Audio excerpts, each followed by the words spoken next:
And I think that's just a testament to the fact that homelessness is a season. And as much as society tries to pin that as like an identity sort of thing, like, oh, you are homelessness. This is what you are. You are a homeless person. We come from it.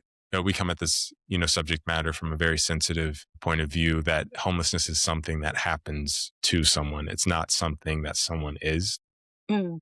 And that's kind of like the main reason we're choosing to share these stories, is because showing that it could be anyone and showing some of the reasons these people got there kind of gives people a bit of a hint that these are temporary situations. Some people may not get out of them before they pass, like some of the people we interviewed, but it provides hope for people who may be experiencing something like this. There's a moment after loss when you realize you don't just miss what you've lost, you miss yourself, who you were, what you stood for, where you were going. My friend, mentor, and business partner, Helen Blocker Adams, she's lived in that moment, which is exactly why she's created one-on-one coaching for women who are ready to stop grieving who they used to be and start stepping into a new reality of who they're becoming. This is your turning point. Ladies, this is your turning point. And I hope you hear me clearly. So please visit unusualdetermination.com and take the first step today. Visit unusualdetermination.com and take the first step today.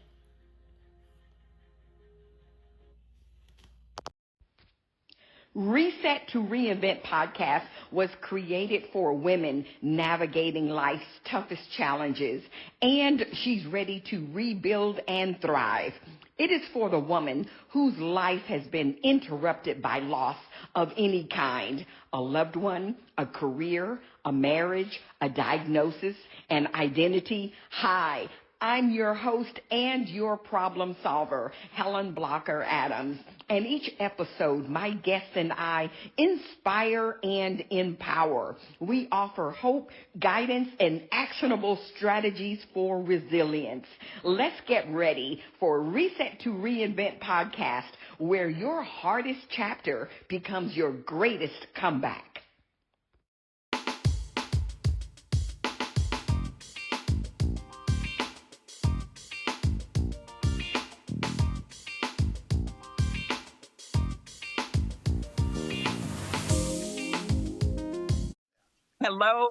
Hello, and welcome to episode 68 of Reset to Reinvent Podcast, where your hardest situation will convert into your best comeback. And that's what you're going to get here on Reset to Reinvent Podcast. So excited about having you here today. To all of my wonderful guests, I am your host and your problem solver, Helen Blocker Adams, and want to make sure that you subscribe, make sure that you like, make sure that you share on whether you're on YouTube or any of your favorite podcast platforms. And, when we talk about your hardest chapter, and that's what I actually meant to say, is where your hardest chapter becomes your greatest comeback. And I bumbled that just for a second, but your hardest chapter, we're going to be talking about hard chapter in people's lives in this episode today. And I am so pumped because I am making history for Reset to Reinvent Podcast. I've got, as you can see, 3 guests at one time on Reset to Reinvent Podcast. And I've got 3 amazing young people. And that's one thing that I told Shanna. By the way, first we have Shanna Carcom, executive producer of Season of Drought, the documentary. We also have Elena Simone Cummings, who is assistant director and project manager for Season of Drought, the documentary. And let me put the Open Mic Perform Pro company. I know that's kind of like the umbrella here. And the youngest, he looks like the youngest in the crowd here today, is Caleb Hale. Caleb, I love that name. I love that name. Is the founder and chief visual arts director for the Open Mic Perform Pro company and for Season of Drought, the documentary. Ladies and gents, I want to thank you so much for joining me today. Thank you for Happy having us. Yes, thank you for having us. When I saw when I went on your website, I love the headshots. I mean, the headshots of everyone. Everyone looks great, and the bios for each of you. But one of the things that stood out, and I mentioned this to Shanna the other night, you guys are so young. Oh my goodness. And you're doing some powerful things. So where do we start? First of all, there is let me just tell you this. I owe all of you guys an apology. Okay. I'm just going to go ahead and put it out there now. I feel like I'm behind the 8 ball. I did not see the documentary. I didn't even hear about this documentary until like a week or so ago. And my apologies for that. So I missed the red carpet event, which I would have been there in live and living color. Okay. So I am, I'm behind the 8 ball on that, but I hope you guys will forgive me. Yes. I believe Shanna told me that there's fundraising going on. So this is how, I can help play a role to get the word out so that we can do some things. So Season of Drought, the documentary, where do we start? First of all, what is that documentary about? Okay. I'll start and then I'll let Kayla follow up with more details. Emmy Lampkin or Michelle Lampkin, she is the creator and the mastermind behind Season of Drought. Season of Drought is 3 phases. It's a documentary. We're looking to do a short, and then we're going to roll out into a feature. But it's a documentary that gives a voice to those who have been unhoused or who have faced homelessness in the past. And it's just not the documentary, as you talked about, the fundraising, which we'll get into. This is a movement. You often hear about individuals who are displaced, whether it be from whatever situation, and you may hear their stories, but what about the organizations who are also on the front line that work with these individuals every day? So we were able to incorporate stories, talk to people who work with the population on a day-to-day basis. And we also have some other elements to help tell that story, in which I'll let my team talk about more as far as the creative eye and the vision to help tell the story in a way it reaches somebody 90 to 3 years old. Because children, they are aware of what's going on. They may not have a deep understanding, but this documentary is for all ages to help them get an understanding of that situation. And so when you say that in terms of the children, you're talking about a child that may be with mom and dad and they do not have a home and they're going from here and there and here and there and may not really understand what's going on. Is that what you're referring to? It can be both. It can be a child that's experiencing homelessness with a parent, or it can be a child who notices someone that's not quite of the same social status, and they may have questions because a child is so innocent, and they will walk up to a homeless person without judgment. So it can go both ways. Okay. Okay. All right. Great. Anybody And else I want to add to what the Yeah. documentary is about? Yeah. So just to kind of add to what Shanna was saying, something that we really wanted to do with this documentary is kind of present this very serious subject matter in a way that was grabbing for a lot of the folks that would be watching it, which we know would be covering a broad range from, like children to the adult range. Something that we do with the documentary is that it's a mixture of the interviews that we got, of course, mixed in with animation and elements of filmmaking as well, where we have actors acting out certain situations that represent some of the stories that we've been told. Because, of course, we got a lot of interviews for this documentary, and we weren't able to fit everybody in there. Uh-huh. But we did make sure to pay respect to a lot of the accounts that we did get through some of the theatrical acted out scenes. But it also just helps to play well when people are watching the documentary to kind of see these different mediums of storytelling, which isn't really typical for a documentary, but it definitely shines in this one. Why homelessness? And let me ask you this. This is um for Augusta. This is Augusta, Georgia, CSRA homelessness. Is that right? Yeah, it talks about homelessness mainly in Augusta, Georgia, and then also presents some of the solutions that people within the city, organizations are putting together to absolve homelessness um, uh, here in the CSRA. But we also talk about the fact that it is a global issue. And some people, have experiences that extend outside of Augusta, Georgia as well. But something that we really wanted to do is call attention to it in this city, and then call attention to the fact that the solutions that we're presenting here in Augusta, Georgia are repeatable in some of the other places where homelessness is seen. There are so many social issues. So, what was it about this particular issue? I know homelessness is. I don't know about the stats here in the CSRA, but I've heard they're alarmingly high. But what got your attention about this particular subject, and to say, you know what, we're going to do this, we're going to make this a movement, we're going to create this documentary? So where did that come from? What was the I know you mentioned someone's name earlier, Shanna, but what was it that made you, Caleb, as a director, to say, you know what, yeah, let's do this? Yeah, again, the this project, Season of Drought as a whole, it's something that comes from the heart of Emmy Lampkin, Michelle Lampkin, who had conceived this Season of Drought name and the Season of Drought sort of mission. It's something that we all very much so connected with, because one of the things she brought up is that homelessness doesn't necessarily have a look.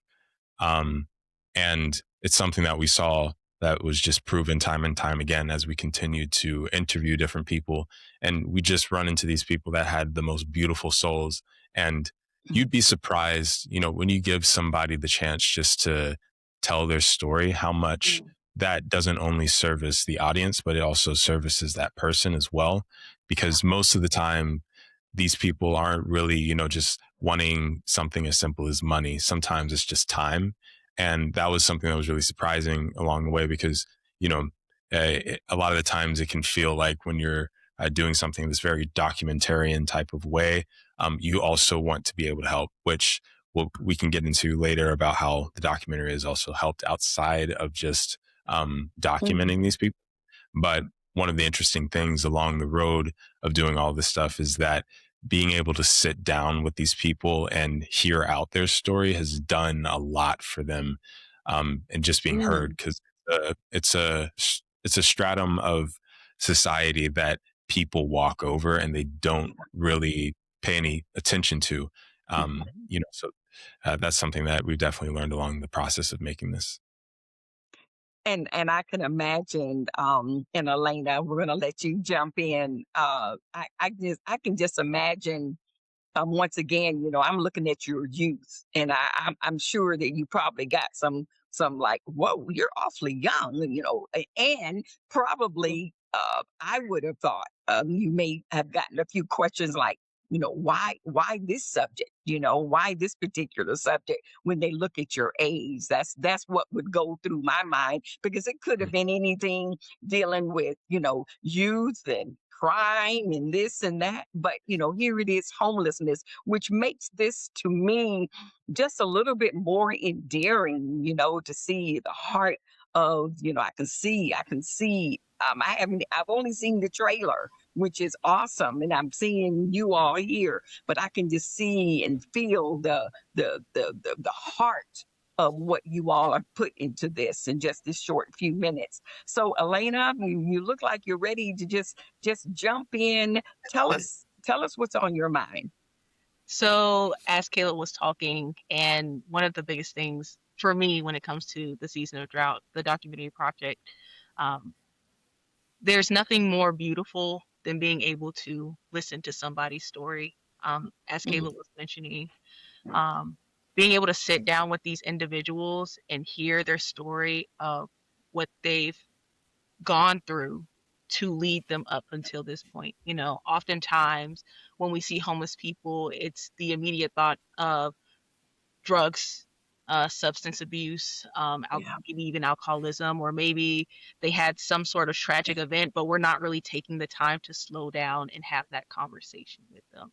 So, Mhm. something that I noticed as we sat down and had these just real talks with these people is just how much family played a part in it.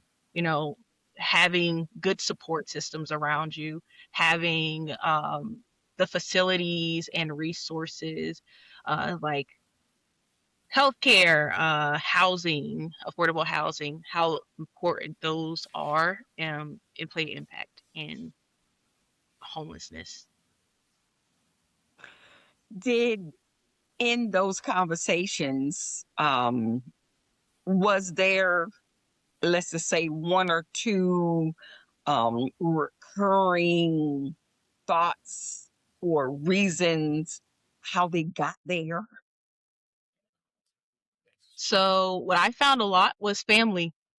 A lot of it stemmed from either health issues or something tragic happened within their family that led them down that pipeline, whether that's the death of a mother and then you don't have the rest of your support system, or even it takes a simple health crisis. One of the young gentlemen that we had the pleasure of interviewing, he suffered from seizures, which led to him losing his job. So even listening to that story, you don't think of seizures as something that could possibly lead you down the road to homelessness, but for him, that was the catalyst that led him. Wow. Shanna, you want to add to that? Yeah, I think one of the stories that touched me was the domestic violence piece. And the individual in the documentary, she made a statement that I've heard other women say, or other people who are suffering from domestic violence, is they go back, they keep going back because of the fear of what may happen, and her fear was becoming homeless.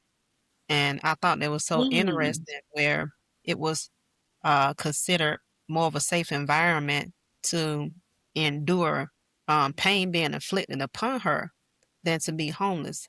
And that also play a part into mental health too, as well, is having to make a decision for yourself, where you may be in harm's way, but then what about just being on the streets? That, that's even, that's a dangerous situation as well.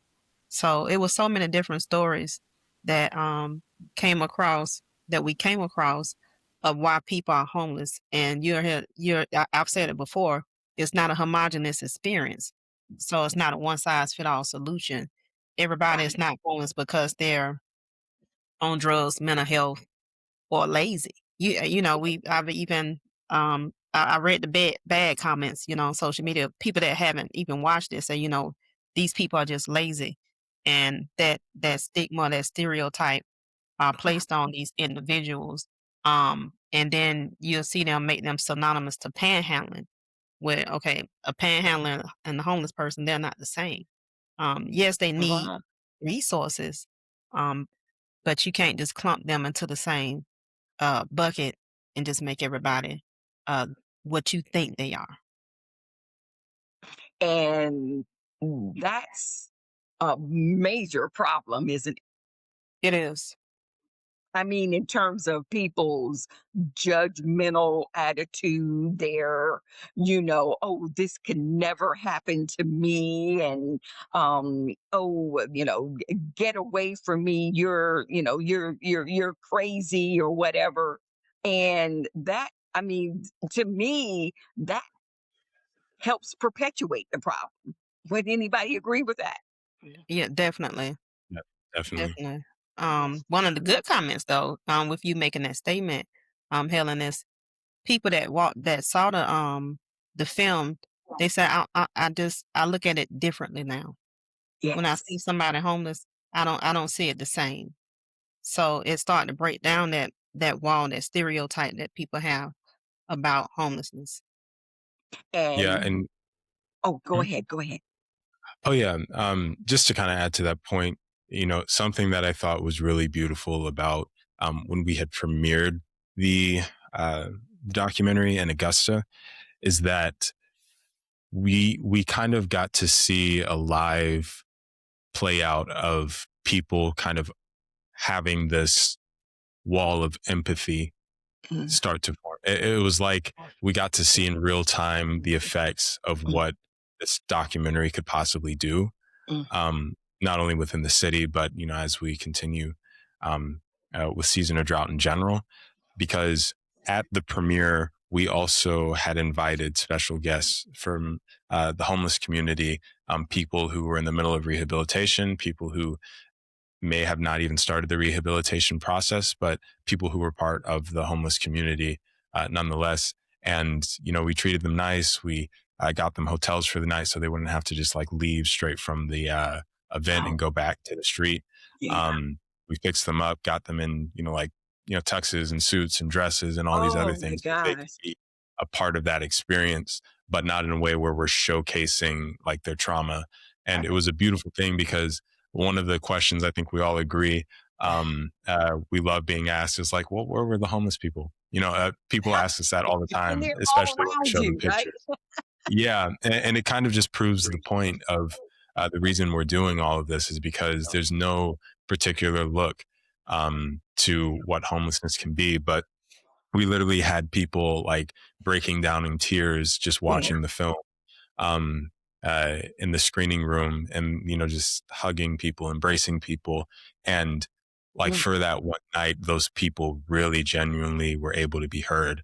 And the whole room of people would just be quiet and listen.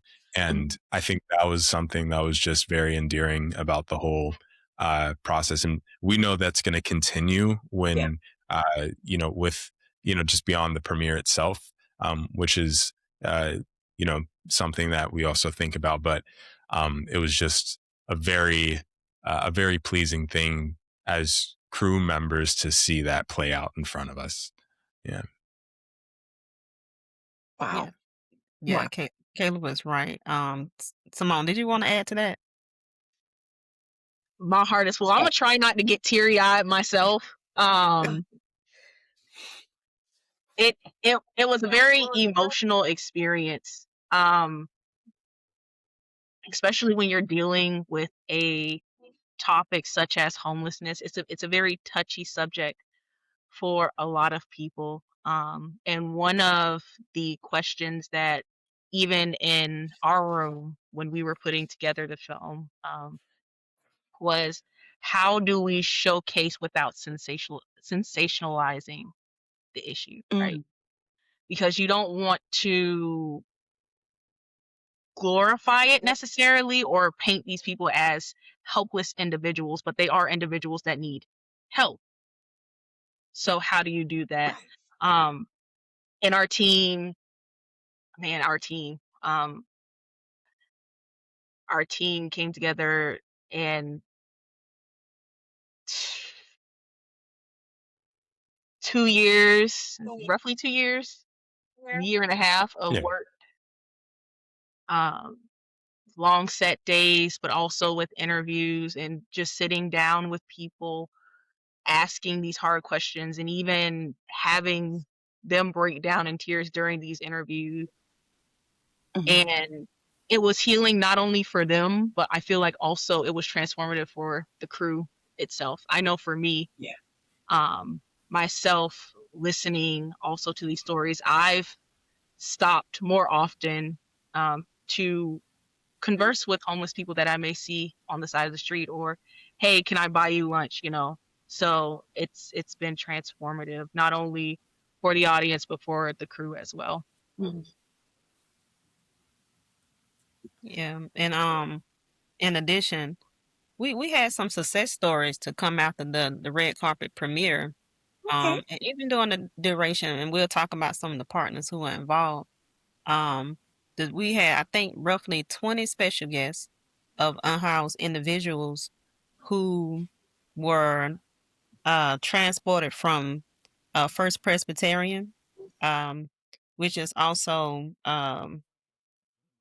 I'm forgetting the nonprofit name, to Thrive Ministries, that's spearheaded by Napoleon Hauser, where they received showers, haircuts. We had a hairstylist, makeup, Mm. clothing was donated um, by Thrive Ministries, in addition to having to pick up the phone and make a phone call to 30901 Development Corporation because they had more clothing for men. And that's something that's hard to come by. We learned that Mm. one time when we visited the church, they only had a pair of pants for a male. Women clothing, they had it in abundance, but men Oh. clothing, that's not something that's abundant like women clothing. You know, we like to shop. But being able to pick up the phone and call community partners who provide those resources for it, whether it be clothing or a food bank. But as you've seen more recently, here in Augusta more so, the shower piece has been incorporated where you have Project Refresh, who provides mobile showers. And then Thrive, they have the location on 12th Street where they provide the showers and the laundry piece where you can wash your clothes also while you're taking a shower. But having them to come in to Thrive and then have them travel back to the red carpet premiere, I was I was amazed because I saw the transformation from that Wow. morning to that evening, and it wowed me, and it felt good to be a part of it, and knowing that this didn't just start with the premiere. This was weeks of planning with the Yeah. team that you see here. Um, Special thanks to Simone because she did a lot of admin with keeping the team together and pulling all of these uh, participants, the local organizations who showed up to meetings. It was a lot of planning that went into taking care of these individuals, in addition to planning for a red carpet premiere. So a Wow. lot of that happened behind the scene that people didn't see. The donations from uh, Dollar General are providing care packages or bags with gift cards to places where homeless individuals frequent most, such as the Starbucks, Walgreens. And I'm naming these organizations because that's just how much this situation impacts the community. So it's just all tied in. But it was a lot of people we can thank. When I said First Presbyterian Church of Augusta, Mhm. today, you know, having to have these conversations with different organizations and the leaders that spearhead them, they played a huge role in making Season the Drought a movement in addition Mm. to.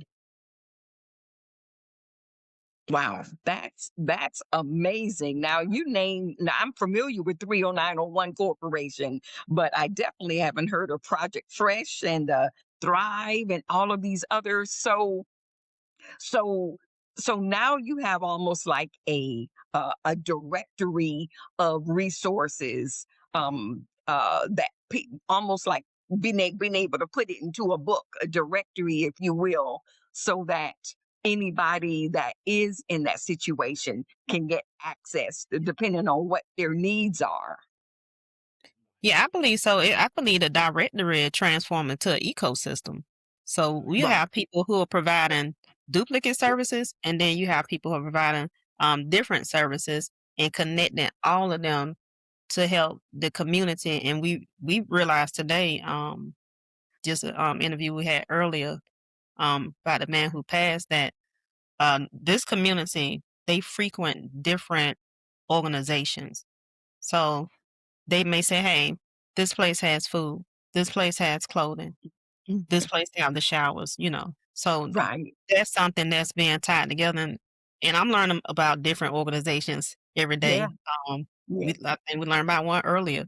So having that network, as you said, that directory, and Right. now it's an ecosystem because everyone is communicating, and they're saying, for example, Journey Sherwood, um, they have they have more people that more men who have that wear suits, where we Mhm. realize in the other area, hey, they don't wear suits, but we need more of this for the women. So they're starting Mhm. to exchange resources to meet the need for that area.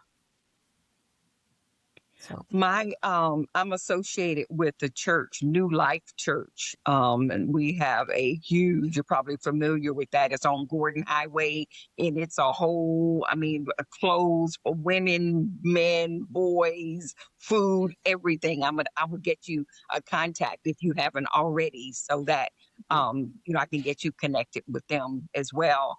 But so okay, so Season of Drought, the documentary.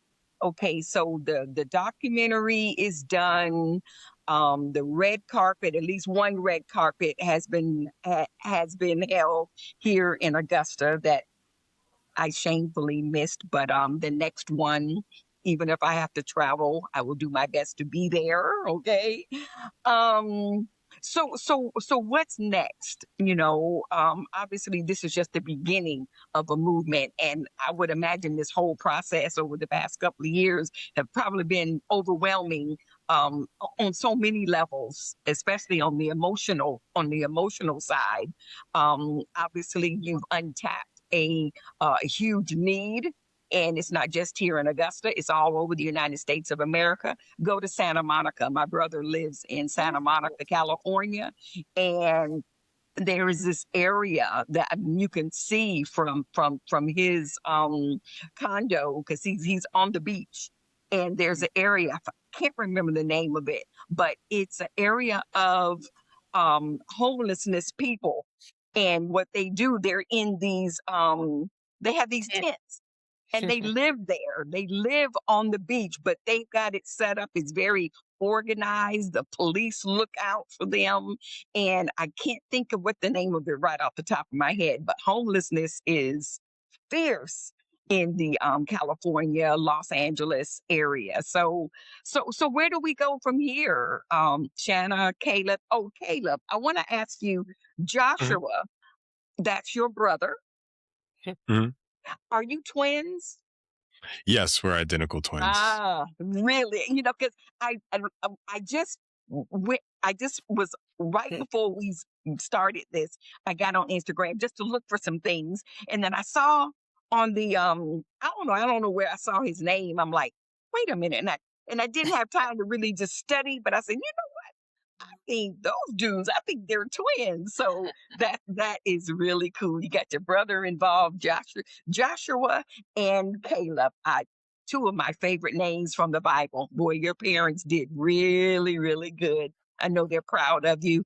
Um, so where do we go from here? Tell me, yeah, where do we go from here, guys? Yeah, I start off and I let them.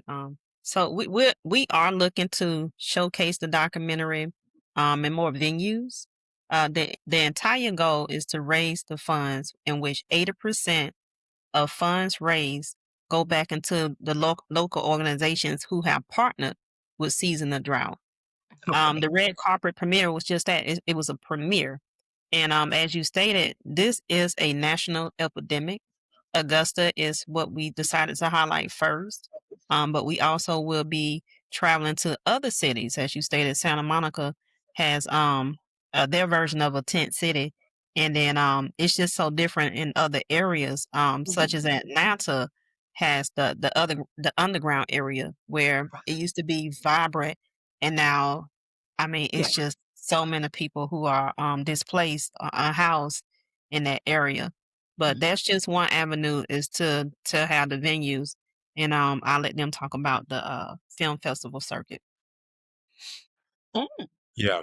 Um, part of wanting to raise awareness as well is doing the film festival circuit. You know, with any film, it's traditional to kind of go through that circuit, but it's special with this project because, you know, uh, we created something that's kind of a very unique film. Like we said earlier, it's got a mixture of different types of storytelling in there, and we definitely know that'll be a treat for the film audience as well.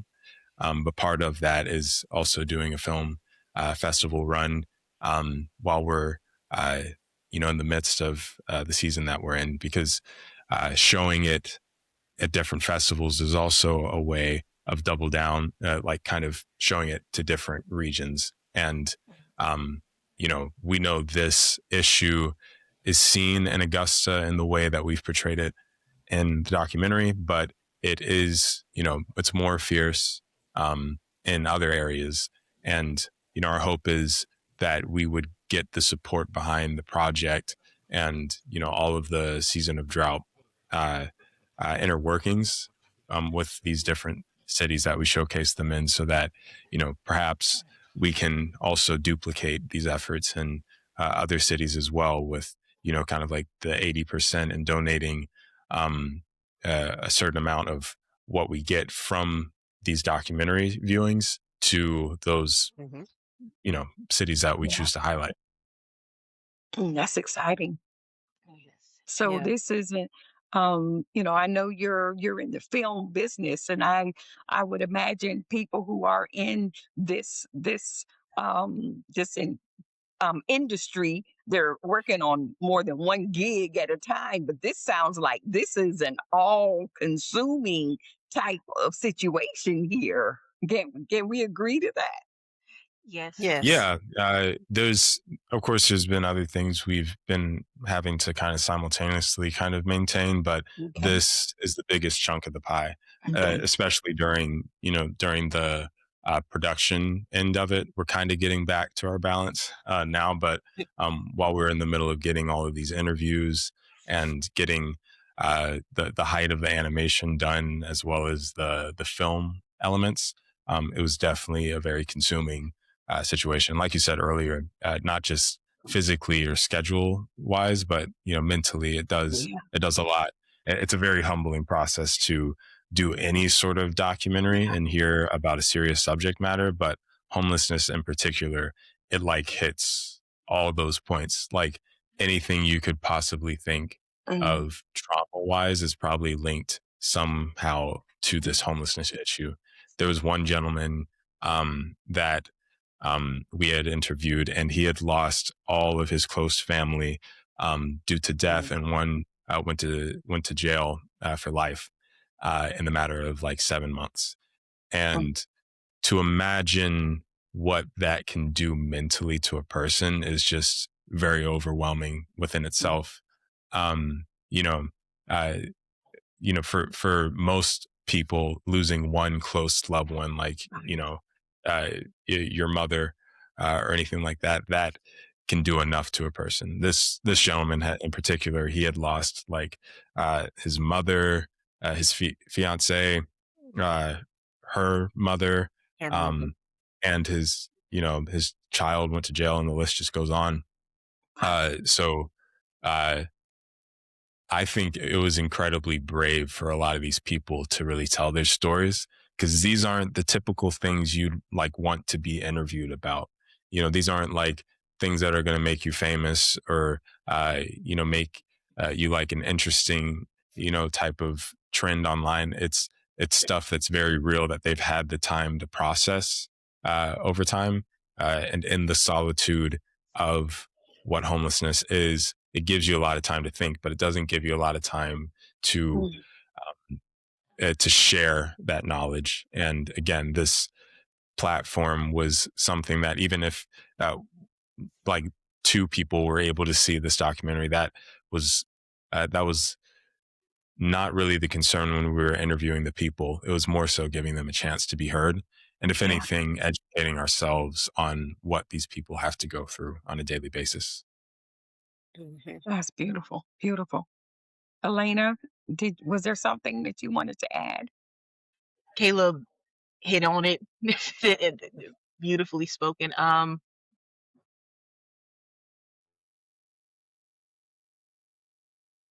yeah, I'm gonna leave it with what Caleb said. He the stories I that you think hear during this, they they open up the heart. They really do. And I just encourage everyone to get involved in some way, whether that's talking with somebody or even looking up the local organizations. Through this project, I didn't know Augusta had so many resources dedicated to Yeah. fighting homelessness, but from churches down to providing showers, I did not know that was offered. So to really get involved with your community on what's going on. Yeah. It's a statement I made earlier, Helen, about the audience being able to be 90 to 3. And the one thing we haven't talked about, and I'm definitely putting my team on the spot, was the artistic approach. We talked about the interviews, um, and thank most you. documentaries Yeah, you see, thank it's you. I was basically going the to bring that up. camera and the stories, but I really want them to talk about the different elements that were incorporated into this documentary to make us competitive at a film festival with highlighting such a serious topic. So please, y'all, if you can touch on the I don't want to give it away, the different elements we incorporated in addition to interviews. Yeah. I Before you guess. say that, before you answer, Caleb, Shanna, that was coming. I was going to bring that up Okay. because if you think about it, when a person thinks about the average person thinks of a documentary. I'm going to just listen to these people talking, Right. and they're going to be talking about homelessness and having interviews, but it's a theatrical performance. It's a film, and so thank you, Caleb. Yes, share your your vision, your expertise, your artistry in this whole project. Yeah. I'll say, like, when we first started off with this, kind of idea, it's a hard thing to explain to people, and most people, they kind of ask like, oh, is it like a animation, or is it a documentary, or is it like what's the identity of this thing? And to me, those questions early on excited me because it was proof that this was something that isn't that either hasn't been done before in this particular way, or it's just something that isn't done often. And the anchor of our approach really came through this character that we have in here named Devin, who's a young girl who's experiencing homelessness, and we decide to tell the stories of everyone we've interviewed through this fictional character. And Mm. what happens is that we use this unit. There's a sketchbook that we have, which oddly enough, sketchbook right here. Um, you Okay. know, where basically we use this as a method to connect a lot of the fictional elements of this to the reality of it. And what happens is that uh, this young girl, as she's experiencing the different facets of homelessness and seeing different people on the street, she draws them in her booklet, or she writes a poem about them, and she's like archiving their experience out on the street in her way of coping, which is, art. And something we noticed throughout this process is that everybody seemed to have this one thing that they would do to take their mind off of the trauma of like what they're experiencing. And, we did, some people, play an instruments, other people, they do other things. But what we decided to do for Devin was definitely her ability to sketch and turn pain into artistry. Um, but it was a really cool thing because Mm. as you watch the documentary, what happens is that either before or right after somebody is divulging their story about their experience, you'll see them appear in the sketchbook. And it's just a really neat way we wanted to kind of go about it. But essentially, uh, it was a really, that was one of the main things, and it was very interesting during the premiere again to uh, to see how people reacted to that. It was Yeah. really delighting Yeah.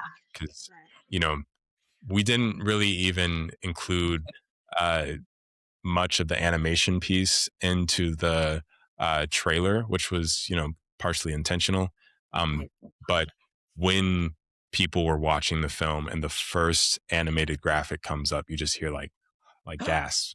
Um, because people, they weren't expecting that. And I think that's one of the cool things about a project like this that's so multimedia, that you don't know what to expect.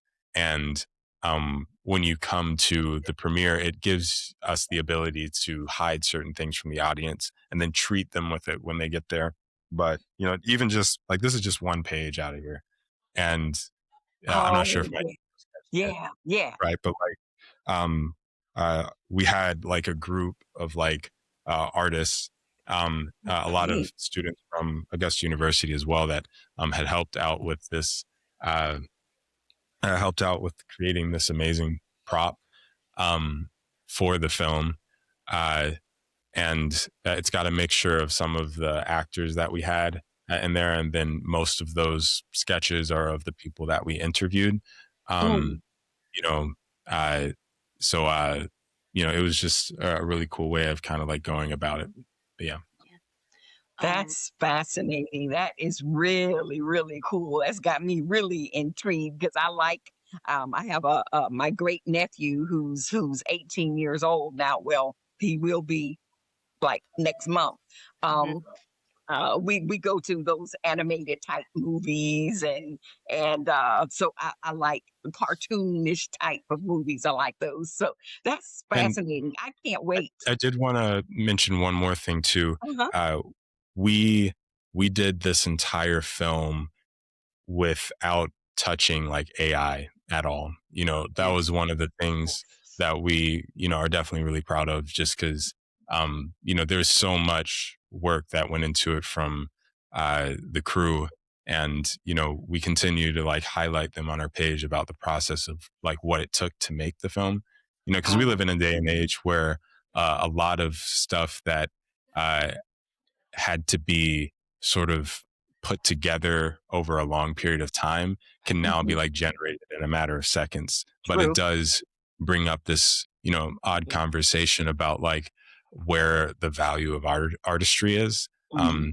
It's a big topic, but like, I guess the way we kind of comment on it with this particular project is that we kind of went through that extra mile um, to portray this issue in this specific way. And I think, Shanna and Simone, you could definitely agree that the filmmaking process of this too, we did it under like unintentionally under like these harsh conditions. Like it was so cold Oh my um, goodness. while we were shooting the majority of these shots. Oh, wow. And when it was like literally like freezing, like to the bone. And Mm, you wouldn't be able to tell because Augusta, we don't get like the snowy like right. Right. Hollywood type of coldness, but it was truly that cold when we were shooting a lot of this stuff. But in a way, it was a bit humbling because we were Okay. just acting and making all this, like this stuff for a film. But the reality of it is that people had to actually, they still have to live in those conditions and find a way to find warmth when it's too cold or find coolness when it's too hot. One of the gentlemen that we weren't able to uh, interview, but we did get the chance to uh, treat at the premiere. Uh, he had passed away a matter of days ago from heat Oh, stroke, which oh, is something that uh, it's so avoidable and just it's something that uh, is amazing. For our team is that we we were glad we were able to treat him in the way that we yeah. did with the premiere, Yeah. in his final days, because, it seems like such a small thing. And a lot of people would, ask the question, well, it's like, if this is such a, serious topic and, this is like based off of the trauma of people's lives, do you really want to do like the red carpet experience? But the thing it came down to for us is like, we wanted to give these people a night that they would definitely remember, a night where Right. they could escape that stigma that Right. they are stamped with everywhere they go. And to see the way that not only they were able to enjoy that, but they kind of escaped that stigma just being Mhm. there. And Yeah. Yeah. people would come up to them and talk to them and stuff like that, not even knowing they're homeless. That was so worth it. And Oh, yeah. for someone like Brandon, who was a gentleman that passed away, he had the biggest smile there. Oh yeah. Oh, And, uh, you know, it was, God will use different people in different ways. yeah. And the way he uses us is through media. Mm. And we just time and time again, he's working through this industry, Mm. which is a wonderful, thought to just kind of, think on. Yeah, Yeah. I love it. I love it. And you gave them dignity. Yes. That whole experience gave them dignity. Absolutely. Absolutely. Here's what I like to do. We can talk for another hour, but we're not going to do that. But what I would like to do, I want to get from each one of you. Okay, so the name, first of all, this has just been amazing. I just can't wait to keep watching how things unfold. And Shanna, will definitely stay in touch if there's anything that I can do, any resources that I can, I know of that maybe you don't know of, or whatever.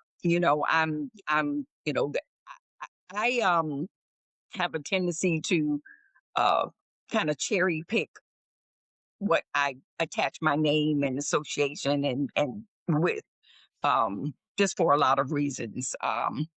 And this is cool, and it's impactful at the same time. And I love working with young people. I love working with young people, young minds. But the name of my podcast is Reset to Reinvent. And certainly, you saw a whole lot of resetting and reinventing of some of the individuals, like some of the ones that you may have when you first interviewed them, and then maybe how they maybe have transformed. Somebody mentioned the word transform, but I would like each one of you to just share with me, 2 minutes or less. Um, when you think of the word or the name reset to reinvent, as it relates to the season of drought, the documentary, as it relates to what you are doing in terms of film and the impact that you want to make, what does reset to reinvent mean to you? And anybody can go. I'll start because the first thing that came to mind is to reset your mind. Um, when we're talking about homelessness, there's a lot of stigmas that we bring to the table. Some of our own biases, some things that we're taught, from a young age. You'll see your parents just keep going, don't make eye contact. So reset your mind, begin to reinvest into your community, take the time to stop, think about what you're doing, and stop the stigma, stop the misconceptions, and take the time to reinvent how you're thinking about the homelessness epidemic. Oh, I love it. I love it. Who's next? Yeah, I love that. I love Yeah, that too. I love that. I think in this experience, Reset to Reinvest, we created an environment that gave people opportunity to reset their mindset and to reinvest into themselves and know that there's help there. We stated earlier that people that came that night, 2 of them were housed and they were placed into programs and they have jobs. So they're reinvesting into themselves. The community is there to reinvest into transforming them from survival to thriving. And that's what we hope to see season of drought to do, not just in Augusta, but in other cities as well. Awesome. Awesome. Caleb? Yeah, for me, when I think, reset to reinvest, you Reset, know, reinvent. reset to reinvent. Yes. Thank you for that. Yeah, one of the things with kind of like a reset, I think it's very much tied with uh, kind of like the title of like our whole situation with season of drought. each set of seasons is a reset within itself.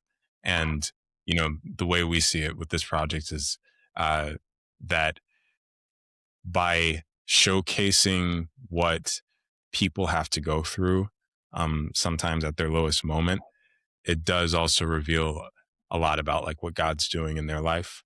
Mm. And, you know, even through the process of, putting this film together, just from a personal standpoint, a word that, God had me in was definitely, looking at the seasons and particularly the winter, because the winter, it seems almost like, a pointless season. It's very, like in the modern day, winter isn't thought about how it was back in the day, where literally winter was the reason of death for a lot of people because of such, the harsh conditions and everything.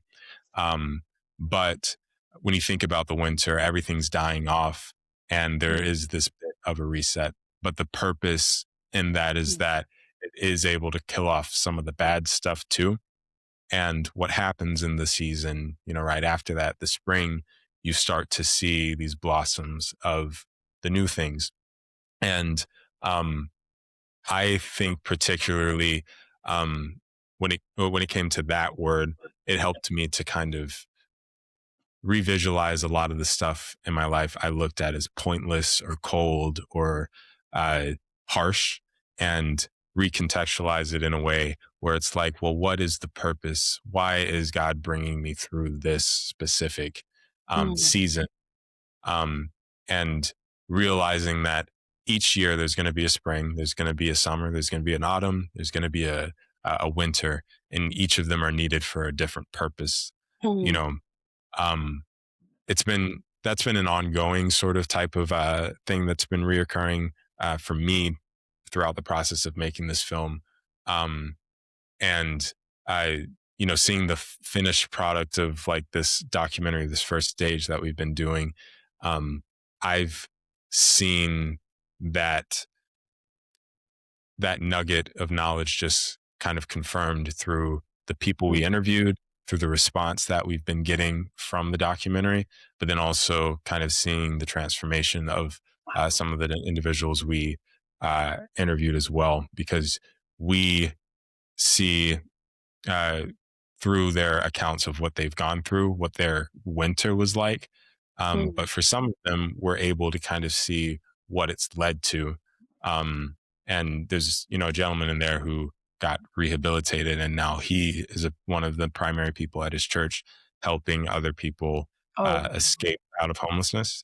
Wow. And I think that's just a testament to the fact that homelessness is a season. And as much as society tries to pin that as like an identity sort of thing, like, oh, you are homelessness, this is what you are a homeless person. We come from it. We come at this, subject matter from a very sensitive point of view, that homelessness is something that happens to someone. It's not something that someone is. And that's kind of like the main reason we're choosing to share these stories, is because showing that it could be anyone, and showing some of the reasons these people got there kind of gives people a bit of a hint that these are temporary situations. Some people may not get out of them before they pass, like some of the people we interviewed, but it provides hope for people who may be experiencing something like this. Wow, that is amazing. And it looks like for some reason all of us look like we're frozen here.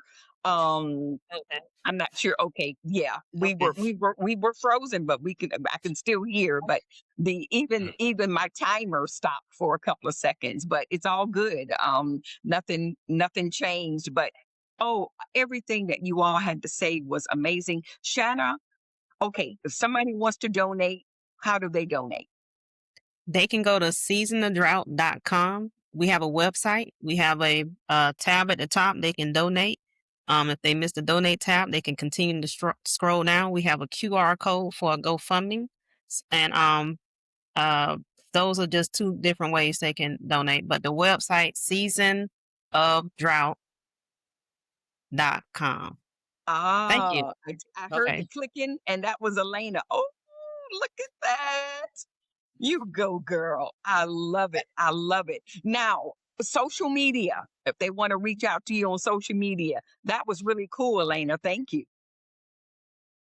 You're more than Social welcome. media. So, so for social media, you can find us on Instagram, Facebook, and even LinkedIn, all under Season of Drought. Okay. Season of Drought on Instagram, Facebook, Link um, uh, uh, and where else did you say? LinkedIn. I'm Oh sorry. yeah, LinkedIn. LinkedIn. Oh, okay. Okay. Gotcha. Gotcha. Gotcha. And then, of course, the website again is seasonofdrought.com. They can Yeah. go on there and click that donate. And so is there anything else? Anything else that Yeah. any of you wants to say as we wrap up this conversation? This has been amazing. I'm so proud of you all. Yeah. First and foremost, thank you, Helen, for inviting Season of Drought, Oh, Open you're Mic welcome. Perform Production Company.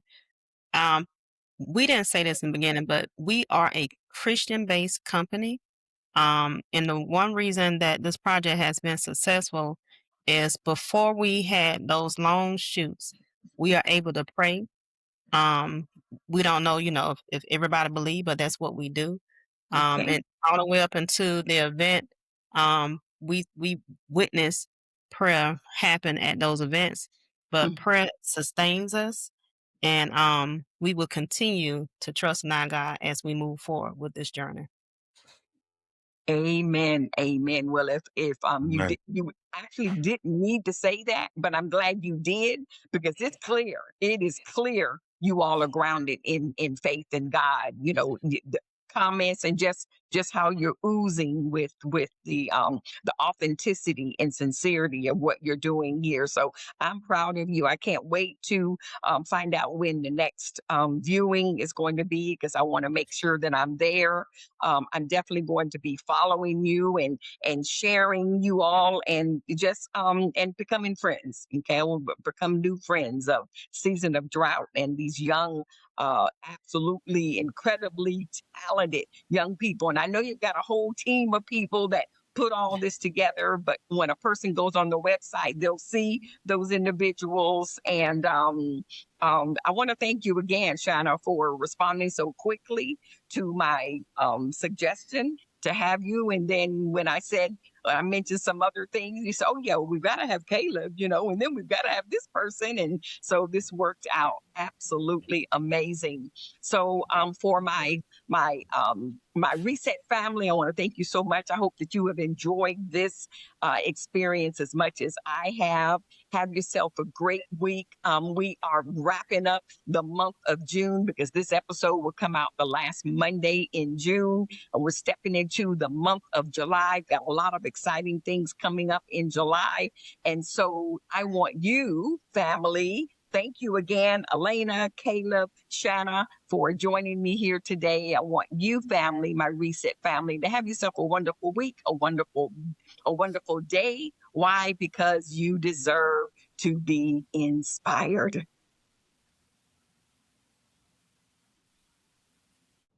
Are you ready to pull off the impossible or achieve the biggest comeback ever in your business or life? You can do it, but you need mental toughness. My new ebook with the same title explores how to thrive under pressure, lead with strength and resilience, power through adversity, and transform yourself into an unstoppable force. Grab your copy of my ebook today. The Stand Store link is in my comments or my bio.